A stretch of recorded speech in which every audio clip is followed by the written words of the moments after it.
I told my daughter she cannot introduce her African American boyfriend to her grandparents.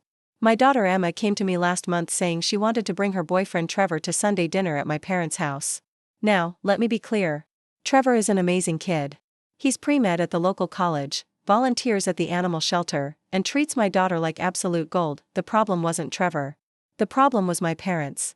See, my parents grew up in rural Kentucky in the 1950s. They still use words that make me cringe and have never actually met a black person they couldn't avoid. When Emma started dating Trevor 6 months ago, I was thrilled because he made her happy, but I knew introducing him to my parents would be a disaster. So when Emma asked, I panicked and said no. She looked at me like I'd slapped her and asked why. I mumbled something about timing and how they weren't ready to meet any boyfriend yet. She saw right through it. Dad, is this because Trevor's black? She asked. I felt my stomach drop. I tried to explain about her grandparents' background, how they were from a different time, how I was just trying to protect Trevor from their ignorance, but Emma was furious. So, you're just going to keep him hidden forever? What happens when we get married? What about our kids? She was crying now. I thought you liked him. I love Trevor, I said. That's exactly why I don't want to subject him to their garbage. She stormed out and didn't talk to me for 3 days. Meanwhile, Trevor kept texting me asking if he'd done something wrong. This kid was worried he'd somehow offended me when the real problem was my racist parents.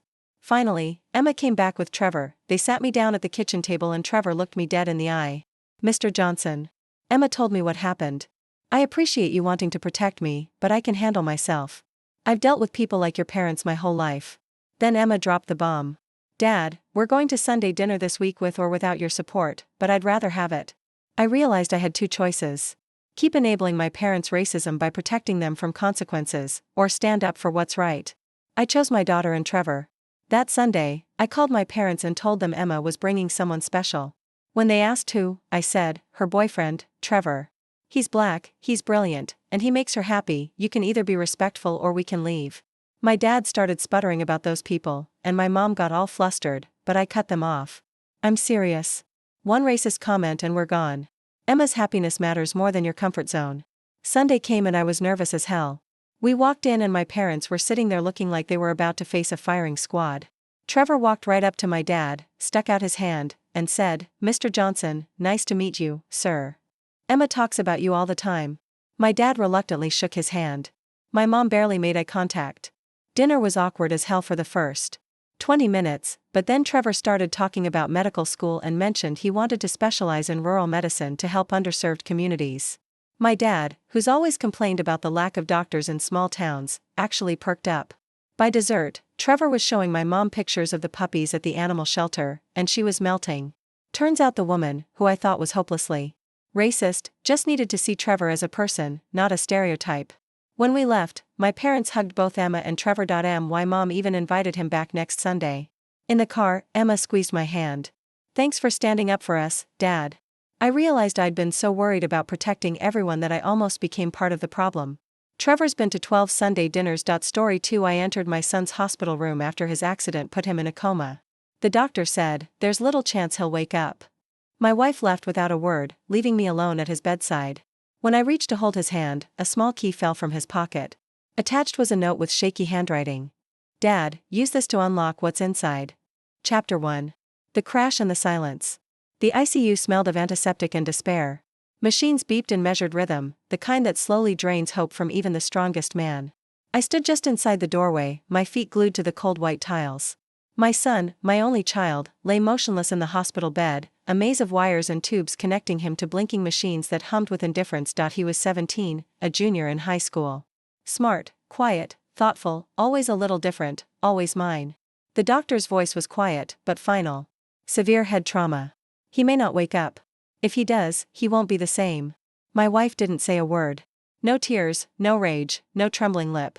Just a cold glance and a muttered, I can't do this, before she turned and walked out of the room and out of our lives. I didn't stop her.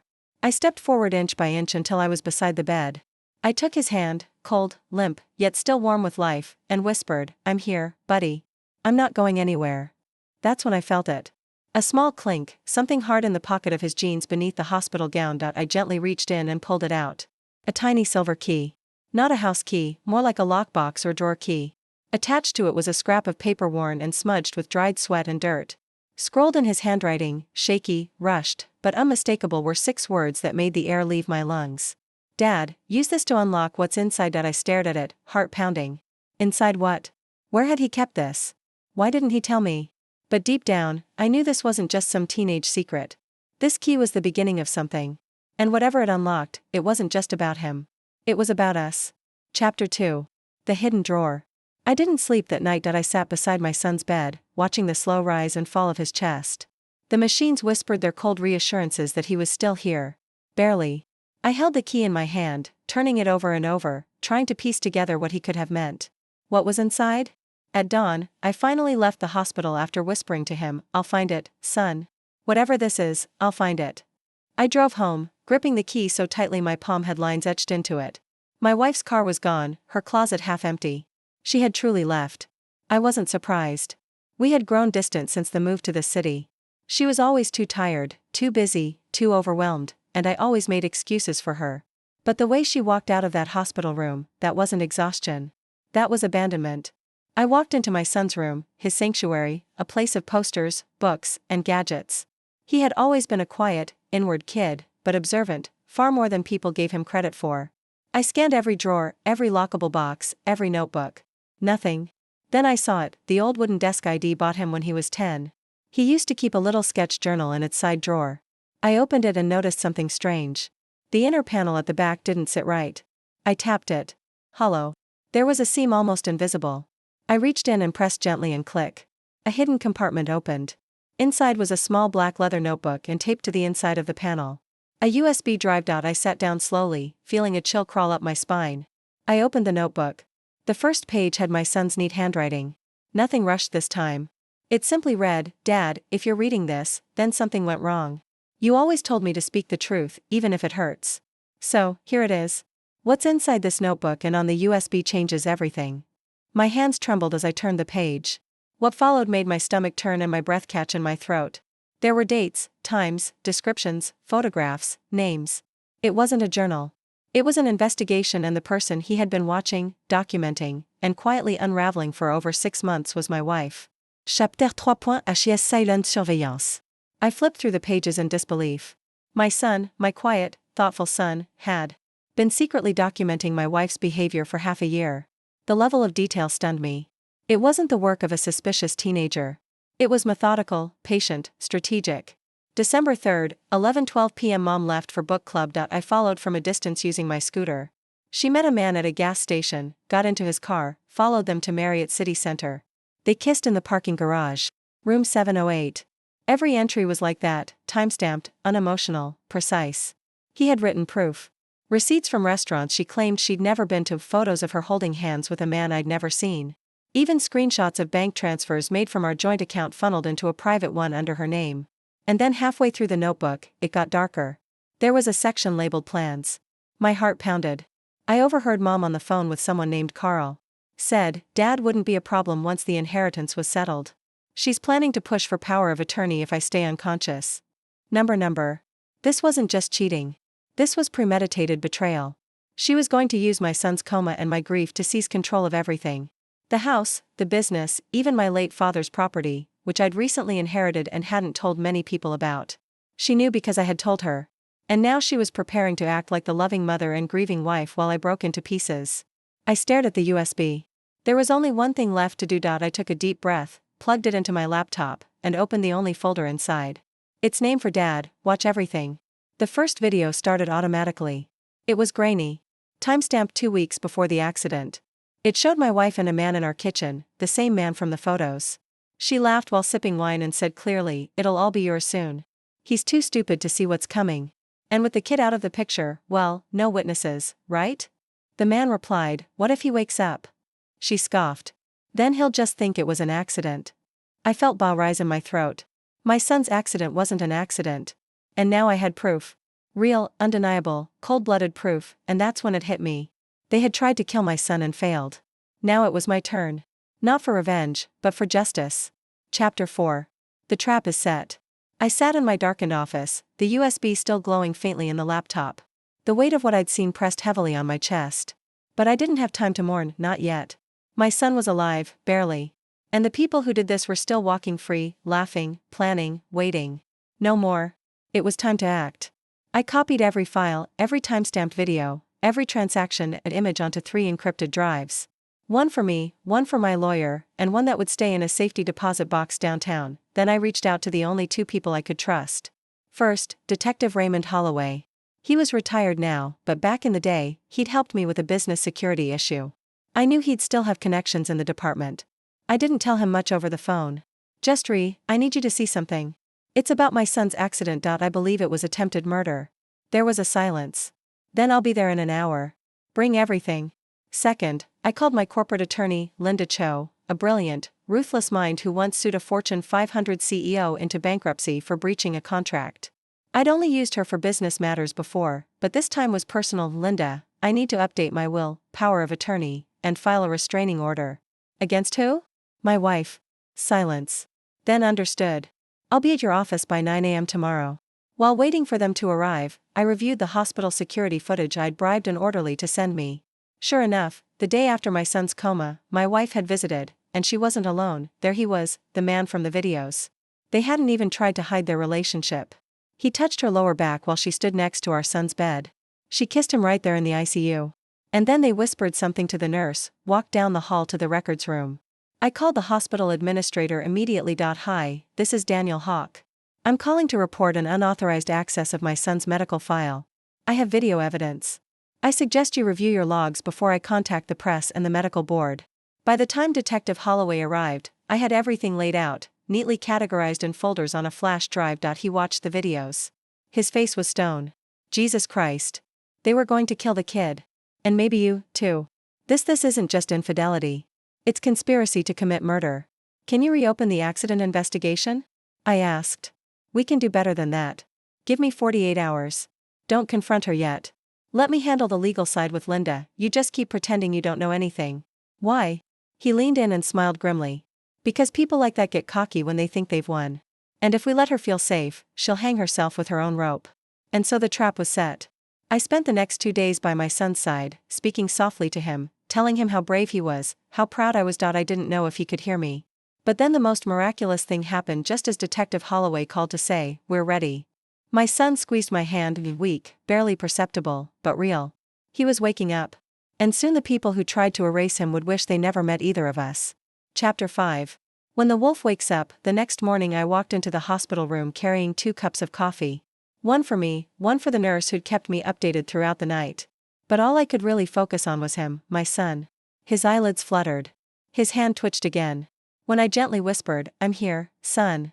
His lips parted ever so slightly. He tried to speak but couldn't form the words.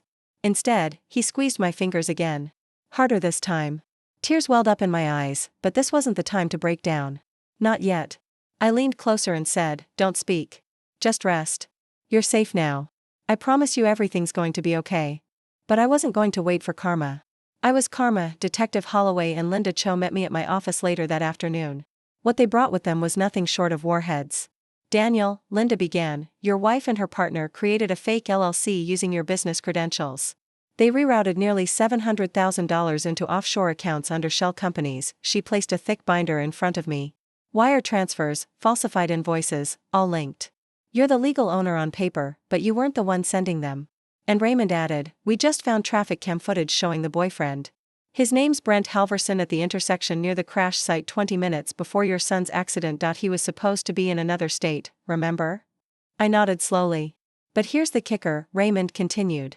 "Your wife's cell phone pinged at the scene, too, and she never mentioned it in her report. You've got motive, access, digital trail, and an attempted murder by proxy. The DA wants a clean slam dunk, Daniel. They'll indict, but they want to catch them red-handed. So, here's what we're proposing." The plan was simple on the surface. I'd host a private apology dinner, just me and her. I'd tell her I knew about the affair, that I was willing to make a deal. That I'd stay silent about the theft and fake companies if she simply walked away with a divorce and no claims on the business. Linda would draft the documents. Raymond would be in the next room recording everything. And the moment she admitted to any part of the scheme, boom, handcuffs, public charges, full asset seizure. The trick was keeping a straight face long enough to lure her in. That night, I called her. "Jasmine," I said coolly. "I know about everything." A pause. "You know what?" She said, "You, Brent, the money, the companies, I'm not even mad anymore. Let's just end this clean. Come over tomorrow night. I'll have the documents ready." "You're not going to fight?" "Not if you're smart about it." Another pause. "Okay," she whispered. "I'll be there." She thought she'd won again. She thought I was crawling back, defeated, broken. She didn't know the trap was already locked around her ankles. Chapter 6. The trap closes. I set the table meticulously, her favorite wine, soft jazz humming in the background, and divorce documents folded neatly at the head of the table. Jasmine arrived in a sleek black dress, smug as ever. She walked in like nothing had happened, like we were just going through some amicable split after a rough patch. She glanced around, noting the ambience. "Trying to win me back, Daniel?" I poured her a glass. "Just tying up loose ends." She eyed the documents, then sat across from me, carefully crossing her legs. "You always did know how to keep things civil, and you always knew how to hide your knives behind a smile." Her eyebrow twitched, but she sipped her wine. "So, what's the catch?" "No catch. Just sign. Walk away with what you came in with. I won't even press charges for the money." "Charges?" She scoffed. "Daniel, if you had anything on me, you'd have used it by now." I leaned back. "You really think so?" Right then, Raymond Holloway stepped into the room, badge hanging around his neck. Jasmine's wine glass froze midair. "Jasmine Lee, you are under arrest for wire fraud, identity theft, conspiracy to commit financial crimes, and suspected involvement in an attempted vehicular homicide." "Anything you say?" "What?" Raymond gently took her arms as she jumped up. No, Daniel, what is this?" "You said you wouldn't know," I said, standing calmly. "I said I wouldn't press charges if you were smart about it. But you chose Brent over your own son. This is a setup. You can't prove anything." "I want a lawyer." "Raymond just said you should. We have the video, Jasmine, of you whispering to Brent in the garage 2 hours before the crash." Her face lost all color. "You weren't supposed to survive that night, were you?" I said. "Neither was our son." She lunged at me, screaming, but Raymond and Linda were already on her, cuffed, screaming, crying, dragged out like the criminal she was. The fallout was nuclear. Brent tried to run. Lasted 2 days before he was caught boarding a private boat near Baja. The DA didn't play nice with the new forensic evidence. Text messages, wire transfers, and a doctor's statement that my son had sustained injuries before the supposed accident. It was open and shut. Attempted murder, financial crimes, decades in prison. But that wasn't the most satisfying part. That came a month later. My son, my beautiful, brave boy, woke up. His first word was, "Dad." I broke right there at his bedside, clutching his hand, tears pouring down my face. "I'm here, and they'll never hurt you again." Epilogue. A new kind of peace. 16 months later, life is unrecognizable, but in the best way possible. My son Tyler is walking again. Slow steps at first, shaky and cautious. But now he sprints through the yard like he's chasing time itself. His therapists say he's a miracle. I say he's proof that love and truth can survive even the most brutal betrayal. The house is quieter now. No fake laughter, no gaslighting, no locked phones at midnight, just quiet mornings, pancakes, and the sound of my son's pencil scribbling across sketch pads again. His passion for art reignited. As for Jasmine and Brent, Jasmine got 25 years. She tried to take a plea deal, but the prosecutors offered none. Between the financial crimes and the murder attempt, the jury took less than 2 hours to convict. Brent got 18 years. Coward that he was, he cried during sentencing, begging for leniency. No one blinked.